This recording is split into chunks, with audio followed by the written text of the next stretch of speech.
The last part, or the third part of proportion and confidence interval, is one of the wonderful things, I suppose, about having a lot of formulas is you can begin isolating certain values in order to determine what, in this case, is a minimum sample size needed to estimate a population proportion in an election.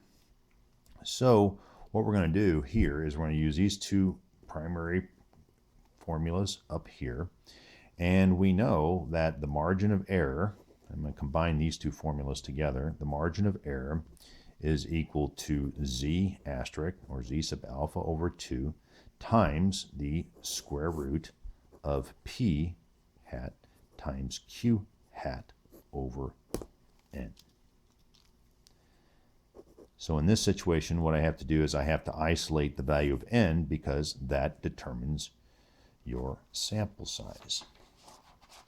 So let's go about isolating the value of n, and then from there it's just a matter of plug and chug.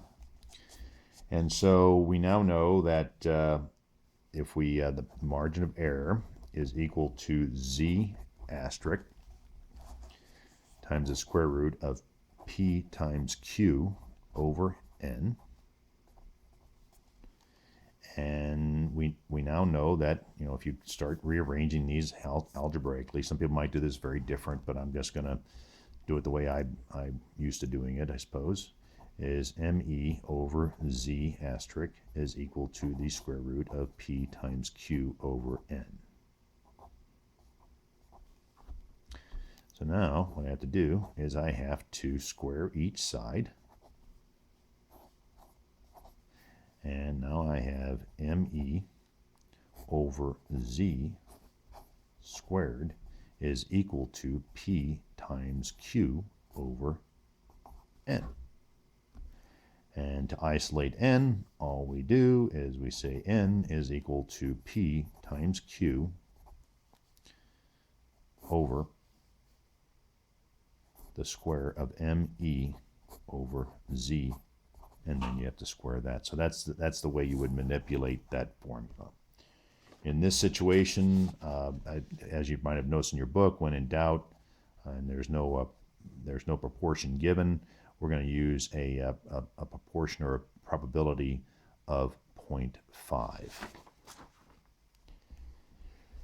And so n is equal to 0.5 times 0.5. We know what the margin of error is. It gave that to us, which was 0.05. But we don't know the value of z. Here again, keep in mind that this is a z asterisk, right? So that means whatever value you're looking at as far as the confidence level goes, you need to divide that by 2. So kind of more or less coming down here a little bit and doing a side calculation, 1 minus 0.95 is obviously equal to 0.05. 0.05 divided by 2 is 0.025. And so in order to get the value for z, we're going to use the positive z table. So I'm going to go 1 minus 0.025 is equal to 0.975. I go to my z table. And 0.975, there we go, 975 is 1.96. So now my z value becomes 1.96. 0.25 times 0.5 times 0.5 is 0.25. We divide that by 0.05 divided by 1.96 squared, and you'll come up with 0.00065. And if you divide that out, you're going to get 0.25 divided by 0.00065, enter, is 384.61.